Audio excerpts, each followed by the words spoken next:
Voilà, gloire au Seigneur, nous bénissons le Seigneur pour la joie que nous avons d'être là présents. Vous qui nous écoutez aux quatre coins de la planète Terre, que ce soit en Afrique, que ce soit en Europe, que ce soit dans les îles du Sud, amen, ou ailleurs, que Dieu continue donc à tous nous garder. Aujourd'hui, nous allons parler d'un message intitulé « Il vint du ciel un bruit ». Il vint du ciel un bruit. Alors nous allons lire un passage qui nous parle de cela dans Actes des Apôtres, chapitre 2, et à partir du verset 1er. Actes des Apôtres, chapitre 2, et le verset 1er. La Bible déclare, le jour de la Pentecôte, ils étaient tous ensemble dans le même lieu. Tout à coup, soudainement, il vint du ciel un bruit, comme celui d'un vent impétueux, et il remplit toute la maison où ils étaient assis. Des langues semblables à des langues de feu leur apparurent, séparées les unes des autres, et se posèrent sur chacun d'eux. Et ils furent tous remplis du Saint-Esprit, et se mirent à parler en d'autres langues, selon que l'Esprit leur donnait de s'exprimer. Amen. Seigneur, nous te bénissons pour la lecture de ta parole et nous prions, Seigneur, que le message que nous allons entendre soit empreint, soit oint, imbibé de ta présence et du Saint-Esprit. Nous avons besoin d'entendre cette parole, car toi-même tu as dit, l'homme ne vivra pas uniquement de pain naturel, mais de toute parole qui sort de la bouche de Dieu. Nous te demandons, Seigneur, que cette parole ce matin soit accueillie, soit réceptionnée, non pas comme étant la parole d'un homme, mais comme ce qu'elle est véritablement, la parole du Dieu vivant. Nous te le demandons, Père, au nom puissant et merveilleux de celui que nous allons bientôt rencontrer et voir, Jésus, notre seul Sauveur. Amen et Amen. Et tout le peuple dit Amen. Gloire à Dieu. On peut s'asseoir, frères et sœurs. Alléluia. Gloire à Dieu. Nous allons parler aujourd'hui de quelque chose venant d'en haut. On est trop habitué aux choses venant de la terre. Et si vous êtes, je dirais, bloqué uniquement sur les choses de la terre, vous allez passer à côté des choses du ciel. La Bible dit, attachez-vous aux choses d'en haut. D'en haut, ça veut dire qu'il y a un haut et il y a un bas. Et ici, sur la terre, nous sommes en bas. Ça veut dire que le ciel est toujours en haut. Amen. Et il est dit, là, dans ce que nous avons lu, le jour de la Pentecôte, il vint du ciel. Voilà l'origine. Il vint à partir du ciel un bruit. Nous avons besoin d'entendre les bruits venant d'en haut, les bruits venant du ciel.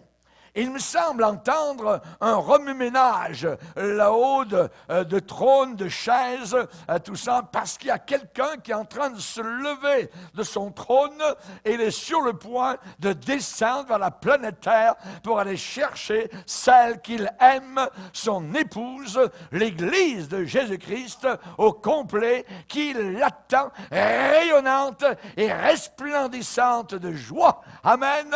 Alléluia. Nous ne voulons pas nous attacher à ce monde qui s'en va à la ruine.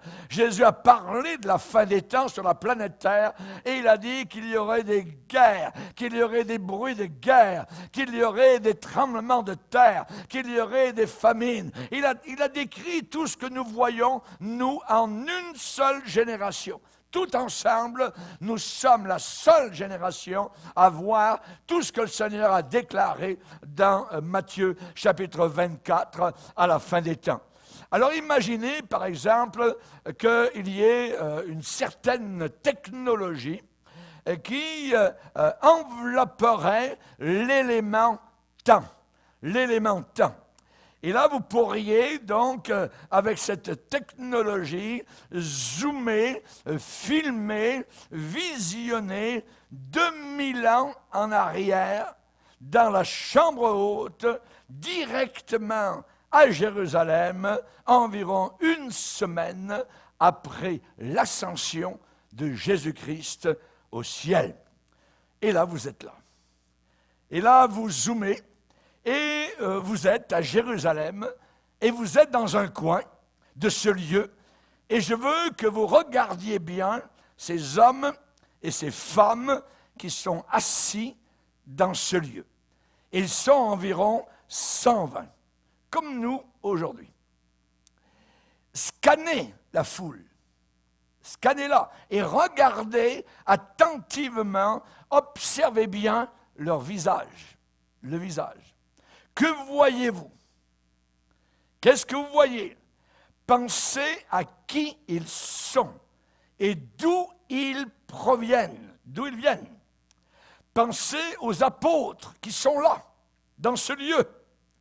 Et pourquoi Jésus les a choisis comme leaders?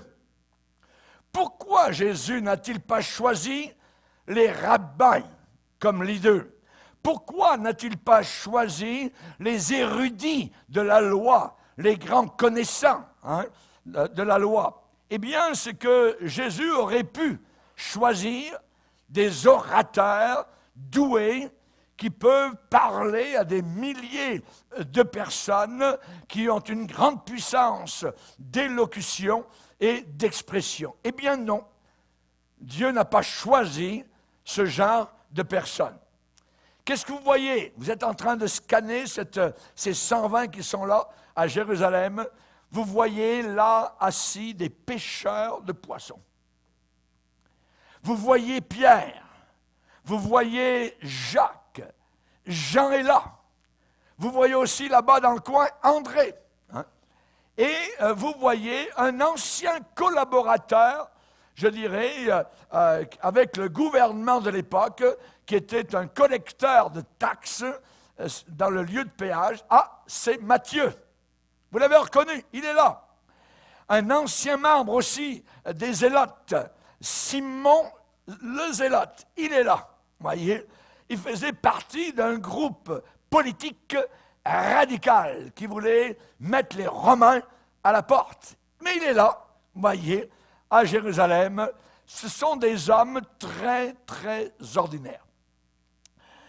Et je dirais, aucun procédé de recherche pour exécutif de compagnie aurait sélectionné, je dirais, un leadership comme cela. Et pourtant, c'était des hommes, je dirais, qui allaient être utilisés pour répandre dans le monde entier la bonne nouvelle et la parole de Dieu. Et aucun sondage, aucune compagnie d'affaires n'aurait choisi de tels hommes.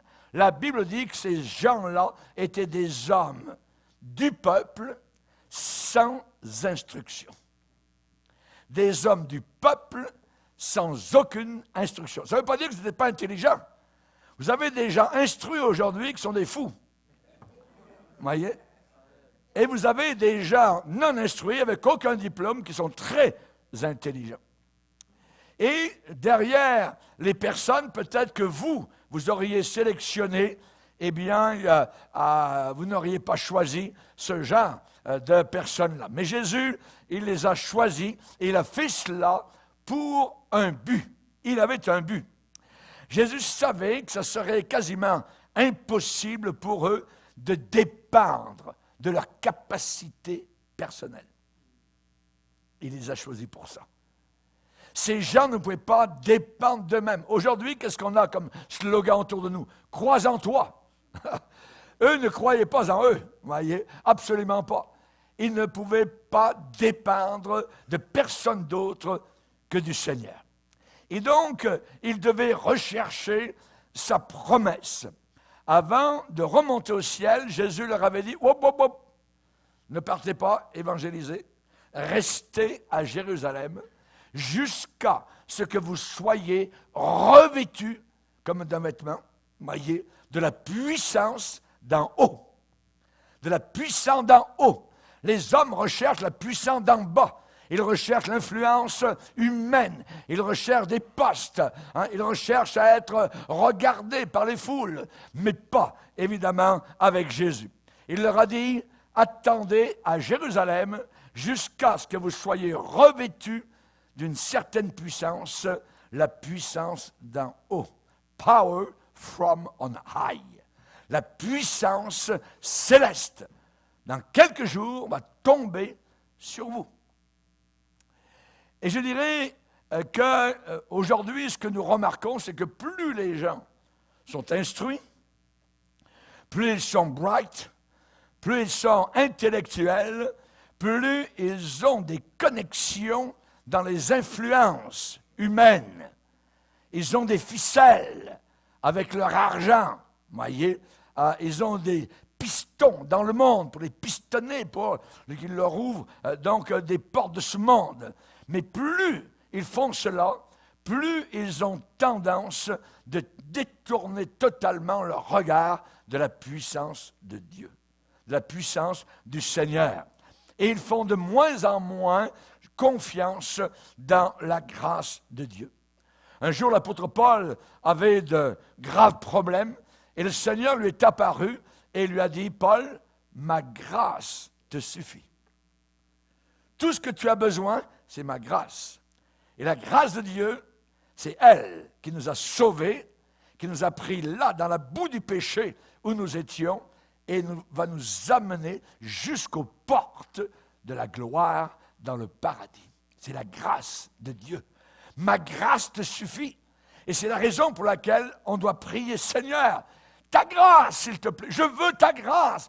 J'ai besoin de ta grâce. Sans ta grâce, où vais-je aller? Que vais-je faire? Dirige-moi dans ce monde de ténèbres, d'obscurité, diabolique, démonisé, de mensonges. Nous avons besoin de la grâce de Dieu. À l'église de Philadelphie, une église, eh bien, le Seigneur va dire, tu as peu d'influence. Tu n'as pas beaucoup de puissance dans ce monde. Hein? Mais tu as gardé ma parole et tu n'as pas renié mon nom. Tu t'es attaché à mon nom, le nom de Jésus. Alors, j'ai mis devant toi une porte ouverte que personne ne peut fermer. Merci Seigneur. Amen. La connaissez-vous cette porte? Amen. Jésus a dit, je suis la porte. Je suis la porte. Si quelqu'un entre par moi, ces deux petits mots sont très importants, par moi, au travers de moi, hein, eh bien, il sera sauvé. Sauvé. Es-tu sauvé? Amen. Alléluia. On peut le savoir dès ici-bas.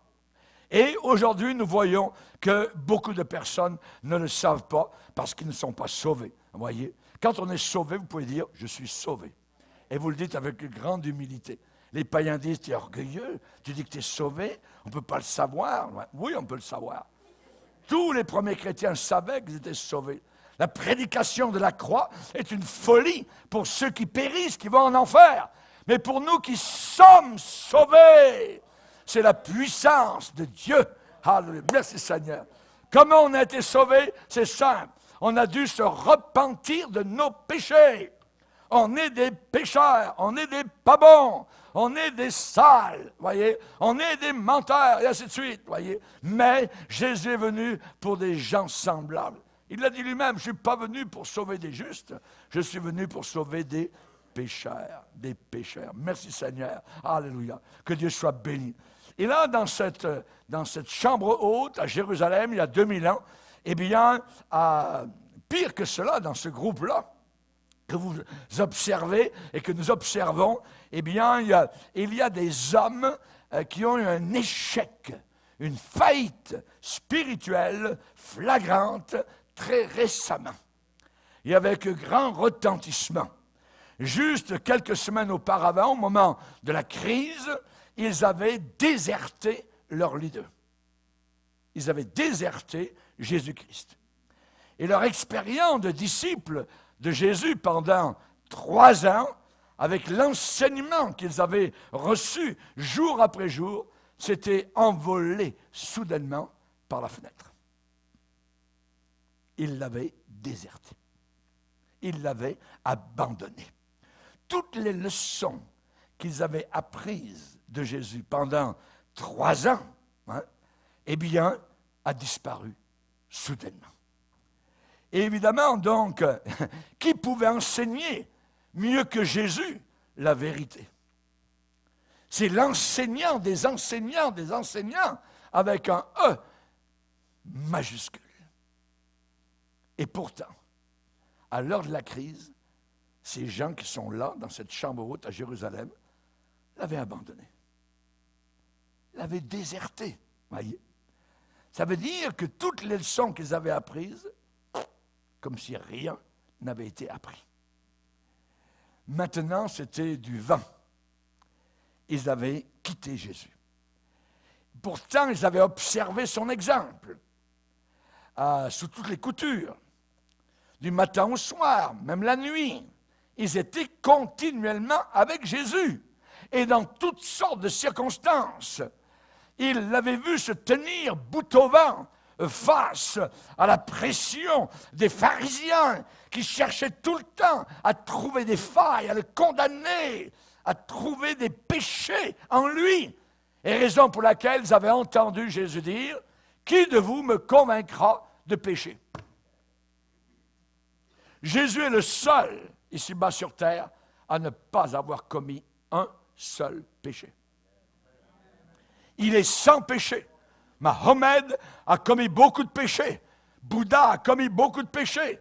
Vous avez commis beaucoup de péchés. J'ai commis beaucoup de péchés. Mais Jésus était l'agneau sans tache, immaculé. Ce n'est pas Marie l'immaculée, c'est Jésus. C'est Jésus. Alléluia. Que Dieu soit glorifié. Et donc, vous avez observé son exemple, il l'avait vu donc debout face aux pharisiens qui énergiquement voulaient absolument le détruire, le haïssaient. Hein. Et il avait dit aux disciples, si le monde vous hait, sachez qu'ils m'ont haï avant vous. Oui, ils avaient entendu cela. Ils avaient retenu leur respiration lorsque Jésus chassait avec autorité et courage les puissances des ténèbres, mais quand leur heure de crise est arrivée, ils reculèrent. Ils reculèrent, voyez, ils fichèrent le camp. Sous la pression, tout a basculé, voyez. Et ils ont couru se mettre à l'ombre, je dirais, pour se protéger, se mettre à l'abri. Tout le bon enseignement qu'ils avaient reçu, tout le bon exemple qu'ils avaient eu sous leur regard pendant 3 ans a disparu, s'est évaporé comme neige au soleil, donc dans la nuit froide de Gethsémane. Et le verset de la Bible dit, « Alors tous les disciples l'abandonnèrent et prirent la fuite. » Ce sont eux, ils sont là, dans la chambre haute, imaginez. Et non seulement une peur les a pris, mais ils ont été poltrons et lâches. Et l'un d'eux, Pierre, s'est lancé dans un reniement total de Jésus-Christ. Pas seulement s'enfuir, mais dire et répéter et appuyer avec blasphème, je ne connais pas Jésus. C'est la descente aux enfers. 3 fois, Pierre a dit, je ne le connais pas. Je ne le connais pas. Il a passé 3 ans avec Jésus. Il a parlé avec Jésus. Il a marché sur les eaux, rappelez-vous, à la rencontre de Jésus un jour. Et maintenant, il déclare à une petite servante et à d'autres, je ne le connais pas.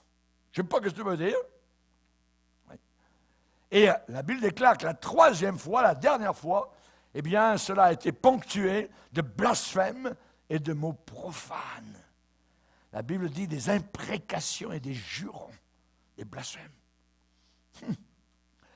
Et environ 2 jours plus tard, quand on a déclaré à Thomas, rappelez-vous, que Jésus était revenu des morts et sorti du tombeau et qu'il avait marché de nouveau dans la poussière de la terre après sa mort sur la croix du Calvaire, quelle est la réaction de Thomas? Thomas est tellement enraciné dans le doute et dans les profondeurs de la piété de soi qu'ils disent impossible. No way. Impossible que Jésus soit sorti du tombeau. Voudriez-vous, question que je vous pose, bâtir un futur, construire un avenir avec un tel groupe? Pas moi. Pas moi. C'est un groupe qui est là comme abandonné. Voyez, ils sont assis dans la chambre haute à Jérusalem, ils sont en train de prier et d'attendre simplement. Ils chantent peut-être par moments et se sentent seuls. Et il y a un profond sens de solitude qui serre leur cœur, qui palse leur cœur, qui griffe leur cœur. Mais ils se rappellent la parole que Jésus leur a dite avant qu'ils ne le voient monter au ciel. J'enverrai sur vous ce que mon Père a promis. Restez dans la ville jusqu'à ce que vous soyez revêtus de la puissance d'en haut. Là, dans ce groupe-là, eh bien, j'imagine qu'ils ont commencé à se souvenir. Ils sont souvenus de Jésus. Ces souvenirs ont commencé à traverser l'écran intérieur de leur pensée. Et ils ont vu, sont rappelés, ah oui, Jésus a marché sur les eaux, je me rappelle, c'était une nuit terrible, les vents étaient violents et tout ça, et soudain on l'a vu. Vous voyez, c'est Jésus qui était là. Ils se sont souvenus quand Jésus a calmé la tempête avec une seule parole, tais-toi, tout, calme, avec un petit cliquetis contre la barque. Il y a un instant, c'est la tempête terrible, ça claquait de tous bords, de tous côtés. Tais-toi! Et là, les apôtres ont dit, mais qui est-il? Celui à qui obéissent même les vents. Aïe, aïe, aïe. Ils se sont rappelés comment Jésus avait fait étendre dans l'herbe la foule, assire la foule, et il avait nourri avec quelques petits pains de poisson d'un petit garçon, un petit lunch, et voilà que plus de 5000 personnes avaient été nourries. Et Jésus leur a dit ensuite, ramassez les restes. Ramassez les restes. Oui. Ils se sont rappelés comment Jésus, à Gadara, cet homme qui est arrivé tout nu, ébouriffé, enchaîné avec des chaînes et cassé les chaînes, les démons à l'intérieur de lui étaient tellement forts. Et Jésus est arrivé à chasser tous les démons. Et les démons sont partis de cet homme, sont entrés dans des ports, et les ports ont coulé dans la mer de Galilée. Ils ont vu tout cela, ils sont rappelés, j'imagine, quand trois spécialement, Pierre, Jacques et Jean, sont montés sur la montagne avec Jésus, donc 4 seulement. Et soudain, là, sous leurs yeux, Jésus a été transfiguré avec une lumière dépassant, je dirais, les millions de watts de la planète Terre, tellement il était glorieux. Et pof, soudain apparaît un homme qui est mort depuis des millénaires. Moïse, toc, est là. Toc, Élie, qui est monté au ciel, là aussi des centaines d'années auparavant. Et là, ils entendent une voix qui dit « Celui-ci est mon fils bien-aimé, en qui j'ai mis toute mon affection. » Et la Pierre sent tellement bien, il est déjà au ciel, voyez, quasiment. Et il dit « Jésus, ce serait merveilleux, on va planter une tente ici, on reste ici, on redescend plus en bas. C'est trop merveilleux. » Et je peux vous dire que tous ceux qui sont au paradis aujourd'hui ne voudraient jamais vivre une seule minute sur la terre. Tellement ils sont heureux. Tellement ils sont bénis, tellement c'est glorieux, tellement c'est rempli d'amour. C'est le pays que vous recherchez, c'est ce qui est au fond de votre cœur. Et c'est la raison pour laquelle Dieu permet que sur la terre, même devant les glorieuses visions que l'on peut avoir, d'un coucher de soleil, d'un champ de neige, de toutes sortes de belles choses, de montagnes inimaginables, se reflétant dans des beaux lacs de montagne, eh bien tout cela n'arrive même pas encore à satisfaire notre cœur. Pourquoi? Il l'a fait comme ça pour que nous désirions le plus haut, le pays d'en haut, le pays qui est parfait, qui n'a jamais aucun défaut, alléluia, et dans lequel n'entre aucun péché. Merci Seigneur, merci Seigneur. Ils se sont rappelés tout cela, alors qu'ils étaient assis là, dans la chambre haute à Jérusalem. Ils se sont rappelés quand ils étaient au cimetière. Ah, et là, Jésus a dit, ôtez la pierre tombale. Ah, Seigneur, il est mort, sang déjà, ça fait 4 jours qu'il est là, ça pourrit vite. Ôtez la pierre. Lazare, sort, paf! Il voit apparaître dans un arrière-fond obscur, un homme tout en blanc en train de sauter, parce que les Juifs enveloppaient tous les morts comme cela, donc ils devaient être obligés de sautiller pour avancer, mais Jésus l'avait dit. Et après, Jésus a dit, déliez-le, allez-y. Il n'y a que Jésus capable de faire ça. Il n'y a que Jésus capable d'accomplir de telles choses. Ils se sont rappelés. Quand un jour, ils montaient d'en bas, là-bas de la vallée, du bord du lac de Génézareth, et ils allaient en direction d'un petit village à Naïn, et là, ils marchaient bon train, tout ça, et ils sont arrivés au village de Naïn. Et à l'entrée du village, voilà un service funèbre qui s'en vient. Et là, ils entendent les cris, les lamentations, tout ça. Et il y a une pauvre maman qui est devant le cercueil, qui est là, et qui va enterrer donc son fils bien-aimé. Jésus a dit, arrêtez là. Et vous savez, Jésus va parler, et il va dire à celui qui est à l'intérieur, jeune homme, lève-toi! Paf! Les gens n'en reviennent pas. Peut-être que la planche qui était au-dessus a sauté. Je ne sais pas. Et j'imagine ceux qui étaient les porteurs ont laissé tomber tout par terre, voyez. Et là, sort de la boîte un jeune homme frais de santé. Ils se sont rappelés de ça. Il n'y a que Jésus qui peut faire de telles choses, voyez. Et maintenant, tout cela est du passé. Tout cela est du passé. Jésus est parti quelque part au loin, ils l'ont vu monter il y a quelques jours, voyez. Et ils ne savent pas vraiment où il est allé. Ils savent uniquement qu'il est le chemin. Jésus a dit, je suis le chemin. Alléluia.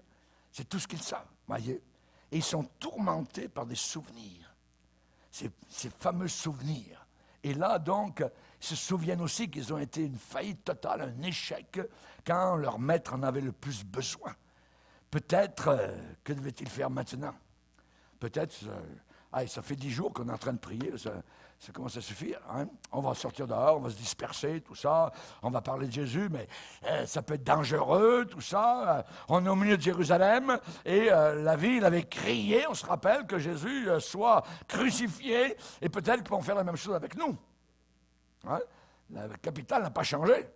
Et la capitale n'avait aucun amour pour les anciens disciples de Jésus. Alors, qu'allait-il devenir, après tout? Il leur avait dit, vous recevrez de la puissance quand le Saint-Esprit viendra sur vous et vous serez mes témoins à Jérusalem, à commencer par Jérusalem, dans la Judée, dans la Samarie, et vous serez mes témoins jusqu'aux extrémités de la terre, jusqu'au fin fond du Canada. Amen. Alléluia. Gloire au Seigneur. Que Dieu soit glorifié. Ils sont rappelés de cela. Mais qu'est-ce que ça voulait dire? Être des témoins jusqu'aux extrémités de la terre. Comment ça pouvait arriver, ça? Comment ça pouvait arriver? Hein? Oui, Jésus avait bien promis un autre consolateur, un autre conseiller qui serait avec eux pour toujours et qui ferait des choses puissantes. Mais comment ça allait se passer? On ne connaît pas trop. Ils ne savaient pas, voyez. Certainement que quelque chose d'inimaginable allait les changer en champions spirituels. Hein? Certainement quelqu'un de très puissant allait venir et les transformer. Parce qu'être des témoins, vous serez mes témoins jusqu'aux extrémités de la terre. Donc, la Bible dit, le jour de la Pentecôte, ils étaient encore là, ça faisait 10 jours, vous voyez. Peut-être ils étaient sur le point de se décourager, je ne sais pas. Hein? Et il dit, ils étaient tous ensemble dans le même lieu. Et soudain, tout à coup, soudainement, il vint du ciel un bruit comme celui d'un vent violent. Pas une petite brise, non. Quelque chose de violent, qui arrache, voyez, les drapeaux de la salle, qui a quelque chose de puissant, voyez, tous nos tableaux, bing, bang, quelque chose qui est vraiment fort, un vent très fort entre dans cette salle-là. Et là, j'aimerais vous dire que l'emphase n'est pas sur le vent, l'emphase n'est pas sur le feu qui est venu. Ils ont vu des flammes de feu, pas des petites flammes qu'on met sur l'Église catholique a mis, ces gars-là, ils ont peint avec une petite flamme dessus. Vous voyez. Moi, je crois que toute leur vie était une flamme, de la tête aux pieds. Ils étaient enflammés, ils étaient remplis totalement, donc, du Saint-Esprit. Et l'emphase, donc, n'est pas sur le vent, ni sur le feu, ni sur le parler en langue, mais particulièrement le principal, c'est que quelque chose de surnaturel est venu du ciel et a envahi ces hommes et ces femmes sur la terre et pour toujours. Alléluia. Et on a perdu la merveille de tout cela aujourd'hui. Pourquoi? Parce que cela devient trop familier avec nous. On est trop familiarisé avec cet épisode de la Bible. Le Saint-Esprit, n'oubliez pas, est Dieu. Le Saint-Esprit est Dieu. Alléluia. Et particulièrement, donc, la profondeur des paroles, c'est-à-dire qu'ils furent tous remplis du Saint-Esprit. Ça veut dire qu'ils ont tous été remplis de Dieu. Tous remplis, voyez, pas à demi-remplis, pas à moitié vide, remplis à déborder. Donc, quand vous remplissez un vase, voyez, la personne que vous avez dit, hop, arrête la robinet, ça déborde. Bien là, ça débordait. Ils étaient remplis de Dieu et du Saint-Esprit. On chante dans l'Église, je veux que ma vie soit remplie du Saint-Esprit. Que tout mon être soit rempli du Saint-Esprit. Pensez bien à cela. Ils furent tous remplis du Saint-Esprit. Ouvre-toi aujourd'hui à ce que Dieu a fait là, à ce moment-là. Des hommes et des femmes frêles, fragiles, faibles, voyez, ne reçurent pas uniquement un petit peu d'aide borderline, voyez. Non. Ils ont été remplis à déborder du Saint-Esprit de Dieu. Alléluia. Le Saint-Esprit, dans la parole de Dieu, nous avons des images pour nous faire comprendre ce qu'est le Saint-Esprit. On l'a oublié souvent. Et on a voulu faire dire des choses au Saint-Esprit qu'il n'a jamais dites et qu'il n'a jamais faites. Mais il faut arriver à la vérité. Qu'est-ce qu'il est et qu'est-ce qu'il fait? Voyez, aujourd'hui, ce serait vraiment un jour très, très béni si chacun de nous était rempli totalement du Saint-Esprit. Amen? Gloire à Dieu. Parce qu'il y a des merveilleuses et glorieuses conséquences à cela. David a dit déjà, en anticipant ce qui est arrivé à la Pentecôte, il dit, « Seigneur, tu oins d'huile ma tête et ma coupe déborde. » De quoi parlait-il? Il parlait évidemment de la présence de Dieu dans son cœur et dans sa vie. Hallelujah. Il parlait donc d'une vie avec le Seigneur, d'une consolation, d'une lumière, d'une pureté, d'une puissance, de la présence de Dieu, de l'amour de Dieu, la paix abondante, en plénitude, une sorte d'inondation de Dieu dans nos vies personnelles, une irruption de Dieu, une invasion de Dieu soudaine, une effusion, une explosion volcanique et spirituelle dans nos cœurs et nos âmes. Alléluia! Alléluia! Que Dieu soit béni. Une surabondance. Et là, il y a dans la Bible des images. L'huile. L'huile dans la Bible représente le Saint-Esprit qui oint le chrétien, qui le consacre pour un sacerdoce en faveur donc de ses frères et de ses sœurs et pour, évidemment, les païens, pour les amener à Jésus. Ensuite, il y a l'eau. Le Saint-Esprit est comparé à des ruisseaux d'eau qui coulent dans le désert. L'eau qui lave de la puissance du péché. L'eau du Saint-Esprit qui nous met à part, qui nous sanctifie, qui crée en nous le vouloir et le faire selon le bon plaisir de Dieu. Le Saint-Esprit est aussi lumière. Lumière. Enlevez la lumière de ce lieu. Tout est ténèbres. C'est la lumière qui fait la différence. Et le Saint-Esprit est lumière. C'est lui, le Saint-Esprit, qui nous a montré au départ la perdition de notre état. Nous étions perdus. Et c'est le Saint-Esprit qui nous a montré cela. Alléluia. On voit que maintenant, il nous révèle Jésus et il le manifeste. On voit que le Saint-Esprit nous guide dans la voie de la piété. Le Saint-Esprit ne vous guidera jamais dans la voie de l'impiété, dans la saleté, dans l'impureté. Jamais le Saint-Esprit ne fera cela. Et là, nous avons un autre élément, le feu. Le feu représente le Saint-Esprit de gloire et nous purifie des scories qui sont présentes encore dans chacun de nous.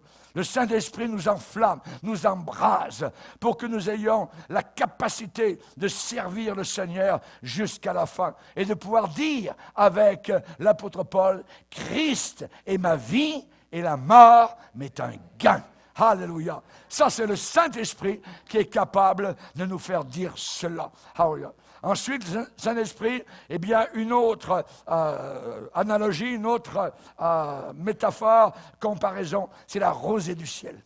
La rosée du ciel. Par une belle journée d'été, vous sortez de la maison, prenez vos déjeuners peut-être dehors, et là, vous êtes encore pieds nus, et vous allez dans votre jardin, sur le gazon, tout est mouillé. Voyez, et pourtant il fait un très beau soleil, un beau ciel bleu, la rosée est venue, et l'herbe est verte, l'herbe pousse, hein. Il n'y a peut-être pas de pluie depuis des semaines, mais la rosée fait en sorte que votre gazon est d'un vert magnifique. Eh bien le Saint-Esprit, il est comme cela, il est la rosée du ciel, il nous arrose, il nous bénit, tu seras comme un jardin arrosé, amen. C'est bien beau d'être un jardin, mais il y a des jardins où toutes les fleurs tombent, ainsi de suite, il n'y a rien qui pousse. Pourquoi? Parce qu'il n'y a pas d'eau qui coule, il n'y a pas de... Hein? Mais le Seigneur dit, tu seras comme un jardin arrosé. Arrosé, alléluia. Que Dieu soit béni pour cela. Il est la rosée du ciel. Il est la colombe, alléluia. La colombe est une représentation du Saint-Esprit, pleine de paix, pleine d'amour, alléluia. Et c'est elle, cette colombe, qui couvre de son aile l'Église de Jésus-Christ. Et c'est cette colombe qui va passer par-dessous toute l'Église et l'emmener un jour dans la gloire éternelle. Nous monterons dans le ciel pour la puissance du Saint-Esprit. Alléluia. En un instant, en un clin d'œil, a dit l'apôtre Paul, le monde n'y pensera pas. Il n'y aura pas d'avertissement à la radio, à la télévision. Il n'y aura pas une sirène en ville qui va vous avertir que l'enlèvement s'en vient. Non, vous devez être prêts aujourd'hui. C'est peut-être la dernière réunion que nous avons ensemble, avant la grande réunion là-haut dans la gloire éternelle. Alléluia! Alléluia! Merci Seigneur! Merci Seigneur! Hey, pasteur, restez un peu, vous énervez pas, tout ça, oui, mais il y a de quoi s'énerver, je peux vous dire. Alléluia. Et quand l'enlèvement va avoir lieu, vous serez énervé. Amen. Alléluia. Gloire au Seigneur. Accepte mon offrande, Seigneur. Amen. Alléluia. Vous savez ce qu'on a besoin aujourd'hui dans l'Église? Ce qu'on a besoin dans l'Église, c'est la puissance du Saint-Esprit. La puissance du Saint-Esprit. C'est le plus grand besoin pour nos églises aujourd'hui. Et ce que réclament désespérément les vrais pasteurs, amen, à commencer par moi-même. Seigneur, répands ton Saint-Esprit sur mes frères et mes sœurs dans l'Église. On a besoin de quelque chose qui a la marque du ciel, quelque chose qui a le sceau du ciel, quelque chose qui a l'authenticité du ciel. Hein? On ne veut pas uniquement des programmes, des idées humaines, des stratégies. Oui, ça peut aider, mais ce n'est pas ça qui va faire, évidemment, la vie de l'Église, la vitalité de l'Église. Ce ne sont pas les programmes, c'est le Saint-Esprit. L'Esprit de Dieu, il nous manque aujourd'hui quelque chose venant du ciel, venant du ciel, venant du ciel. Alléluia. David a dit, Seigneur, tu me donnes la force du buffle. Il me semble voir la stime qui sort. Amen. Alléluia. Gloire à Dieu. Amen. Tu me donnes la force du buffle. Je suis arrosé d'une huile fraîche. Il parle du Saint-Esprit. Il parle de la vie d'en haut. Alléluia. Merci Seigneur. Il nous manque quelque chose de Dieu, le Saint-Esprit. Amen. Il nous manque ce quelque chose qui remplit, qui envahit, qui inonde nos vies. Alléluia. Et cela a toujours été le design, le plan du Seigneur pour son Église. Par exemple, Pierre va dire, si quelqu'un parle, quelqu'un parle, il ne parle pas de deux chrétiens qui parlent ensemble. Il parle dans une réunion, quelqu'un qui prêche, quelqu'un qui annonce. Si quelqu'un parle, que ce soit comme annonçant les oracles de Dieu, ça veut dire déclarant les paroles même de Dieu. Je ne veux pas savoir qui a gagné l'équipe de hockey à Vancouver ou à Toronto. Non, non, non. Hein, je veux savoir ce que Dieu a à me dire. Hein, je suis venu à la réunion aujourd'hui pour entendre Dieu me parler. Alléluia! Alléluia! Gloire au Seigneur.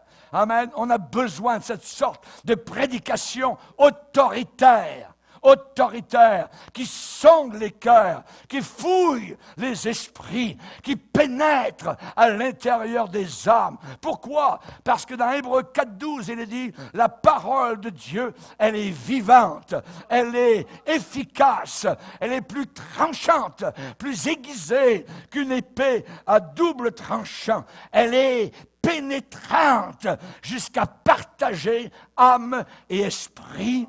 Elle juge les sentiments, les pensées des cœurs. Quand vous venez à la réunion, vous allez être jugé. Si le prédicateur est rempli de l'esprit, il va dire les choses vraies. Ah oui, et parfois, ça va nous mettre sur le bord de la chaise. Voyez? Merci Seigneur. Merci Seigneur. Voyez? Ah oui, au lieu de cela, aujourd'hui, on a beaucoup dans les lieux d'église des réunions que j'appelle prévisibles. Vous savez déjà à l'avance donc comment ça va se passer. Il y a des réunions dolles, tristes, des réunions ennuyantes. Quand est-ce qu'il va commencer à finir le pasteur? Ça commence à être ennuyant, ça. Donc, vous avez dans ces milieux d'église-là, vous voulez juste sortir et vous sortez exactement dans la même condition avec laquelle vous êtes entré. Mais j'aimerais qu'ici, vous entriez d'une manière et vous sortiez d'une autre manière. Amen.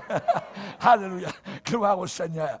Au travers des siècles, il y a eu beaucoup d'ennemis du christianisme. Beaucoup, beaucoup d'ennemis. Voyez. Et donc, ce qui a fait que ceux qui sont venus, parfois dans des lieux appelés églises, même chrétiennes, eh bien, ils sont repartis totalement morts, arides. Pourquoi? Parce que ces lieux étaient spirituellement morts. Ces lieux étaient stériles, voyez. Il y a des prédicateurs qui prêchent juste parce qu'ils veulent votre argent. Ce sont des faux prophètes, voyez, que nous devons absolument dénoncer, voyez. L'Évangile, ce n'est pas une histoire d'argent, c'est une histoire d'âmes qui sont perdues, qui vont en enfer et qui doivent être sauvées par le sang du calvaire, le sang de la croix. Amen. Hallelujah. Comment Dieu pouvait-il être réel et puissant dans de tels lieux, voyez? Même si on cite ici et là quelques versets de la Bible. Non, non, non, voyez. Il y a des gens qui sont entrés, et qu'est-ce qu'ils ont cherché? Parce qu'ils cherchaient Dieu, ils ont cherché des signes tangibles de la présence du Seigneur. Ils ont cherché des évidences que Dieu est vraiment là au milieu de ces gens qui se disent chrétiens, voyez, au milieu de personnes en chair et en os. Ils cherchent ça. Alors, vous savez, dans une réunion, on peut être très bien sur la doctrine, mais il n'y a rien qui vient du ciel. Il n'y a rien qui vient du ciel, voyez, pour les accrocher, pour les attirer, pour les saisir. On peut discuter de certains mots, jouer sur les sémantiques, blablabla, tout ça, etc. Voyez, c'est pas ça qu'on veut savoir. Voyez, comment est ta vie à toi? Est-ce que tu sers le Seigneur? Est-ce que c'est juste une parade, un extérieur, une façade, une vitrine? Ou bien il y a une réalité qui est là, au fond du cœur. Oui. Et on a besoin de ces bruits venant du ciel. On peut discuter de certaines phrases de la Bible, de positions doctrinales, voyez, de traditions, de dénominationnelles. Mais où est la puissance du Saint-Esprit? Où est-elle, voyez, dans ces milieux-là? La Bible dit que le royaume de Dieu, c'est une démonstration d'esprit et de puissance. Et de puissance, voyez. Si dans une réunion, votre cœur est dévoilé par le Saint-Esprit, c'est puissant. Parce que personne ne savait, ni le prédicateur, mais vous sentez votre vie mise à nu. Mais qui a parlé au prédicateur? Qui lui a dit ma vie? Il y a de la puissance qui est là. Le Saint-Esprit connaît toutes choses. Il est omniscient. Et là, donc, le Saint-Esprit agit Paul va dire, le royaume de Dieu ne consiste pas en paroles humaines seulement, mais en puissance. L'Église du Nouveau Testament, ses dirigeants, les chrétiens, avaient des rencontres régulières avec le Dieu vivant. Et c'est ce que nos rencontres doivent être. Chaque fois, on doit rencontrer Dieu, le Dieu vivant. Et il doit pouvoir nous parler, puisqu'il a dit, mes brebis entendent ma voix. Elles reconnaissent ma voix. Elles ne suivront pas la voix d'un étranger. Il y a des voix étrangères qui, en réalité, sont des loups, se font passer pour des vrais chrétiens, mais sont des loups. Jésus a dit, vous les reconnaîtrez à leurs fruits. Vous les reconnaîtrez. Voyez? Donc, ils sont reconnaissables. Amen. Alléluia. Et je dirais que ce sens de présence de Dieu, ce sens de divin, fait que les pécheurs endurcis tombent sur leurs genoux. Ou alors, les vipères sortent. Elles ne peuvent pas rester là où il y a du feu. Amen. Comme l'apôtre Paul, en ramassant des broussailles un jour, eh bien, une vipère est venue sur son bras, voyez, et Paul a jeté la vipère au feu. Amen. Et dans le feu, les vipères ne résistent pas. On a eu quelques vipères ici parmi les chrétiens, voyez, elles ne sont plus là aujourd'hui. Merci Seigneur. Amen. Alléluia. Gloire au Seigneur. Vous savez, un don spirituel, c'est un miracle. C'est un miracle qui se passe dans nos assemblées. Quand un don authentique spirituel se manifeste, la Bible dit, ne diront-ils pas que Dieu est vraiment au milieu de vous? Les secrets des cœurs sont dévoilés et la personne tombant sur son visage adorera Dieu. Alléluia. Les dons spirituels authentiques.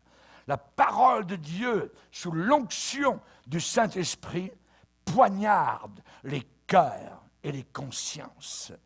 Elle donne comme des coups de couteau au cœur. Le Saint-Esprit produit un climat loin d'être ennuyant. Vous ne dites pas, vous ne regardez pas votre montre quand est-ce qu'il va finir. Vous dites, oh, il a déjà fini. Alléluia. Et ce genre de prédication amène quoi? La controverse. La controverse. Les citoyens de Thessalonique ont dit, ces hommes qui ont bouleversé le monde sont venus vers nous. Ils ont mis le monde sans dessus-dessous.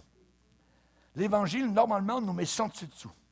Si l'Évangile que vous entendez ne vous met pas sans dessus-dessous, est-ce le véritable? Posez-vous la question. Parce que le véritable Évangile, c'est une épée qui pénètre, une épée qui veut qu'on se sanctifie, qu'on s'approche encore plus du Seigneur. Alléluia. Et donc, la promesse de Dieu, c'est quelque chose qui vient du ciel, qui vient d'en haut. Arrêtons de regarder à la terre. Le secours, d'où me vient-il? D'où me viendra le secours? Voyez? Je regarde vers les montagnes. Non, non, non, non.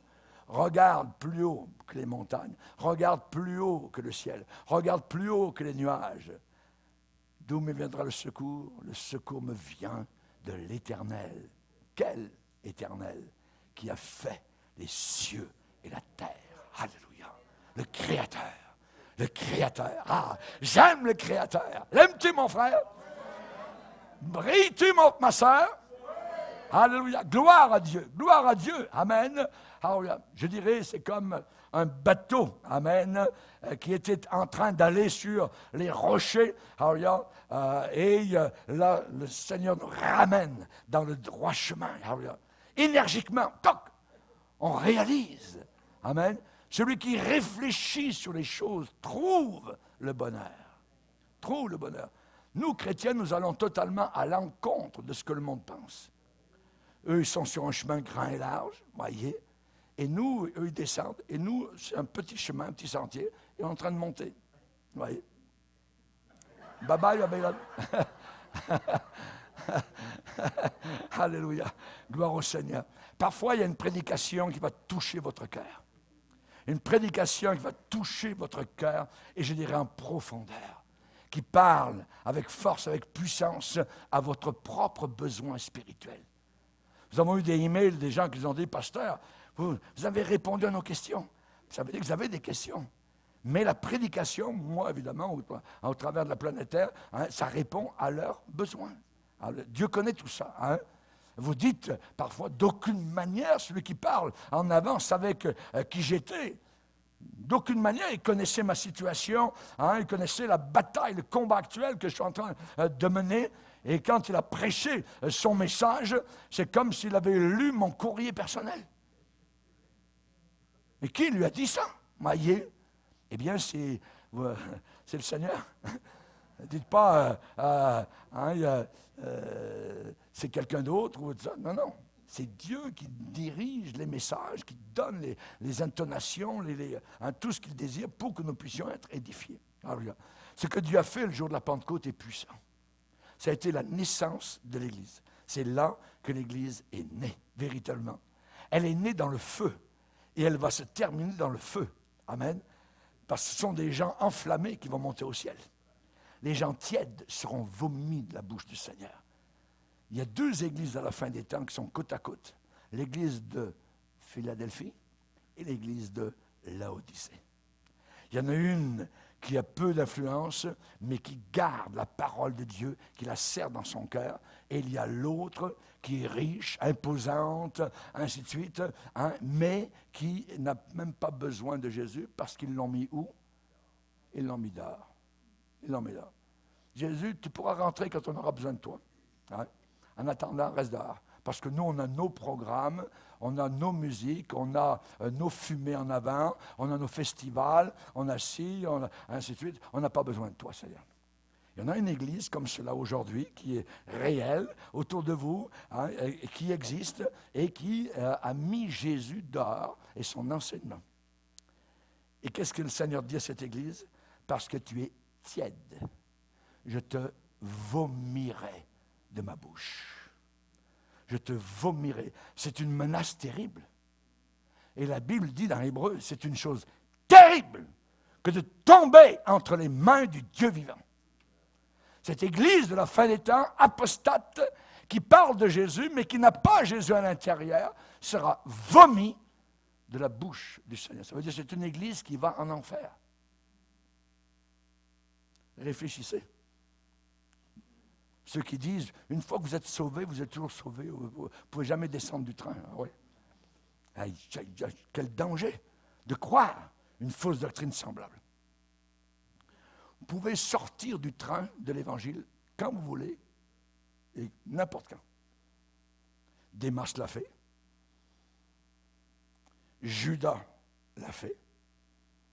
Et dans la parole de Dieu, dans l'Hébreu, il est dit, nous ne sommes pas de ceux qui se retirent pour se perdre. Se retirer de quoi? Se retirer de la vérité, se retirer de l'Évangile, se retirer de la sanctification. Nous ne sommes pas de ceux qui se retirent pour se perdre, mais de ceux qui ont la foi pour sauver leur âme. Baissons nos têtes et prions.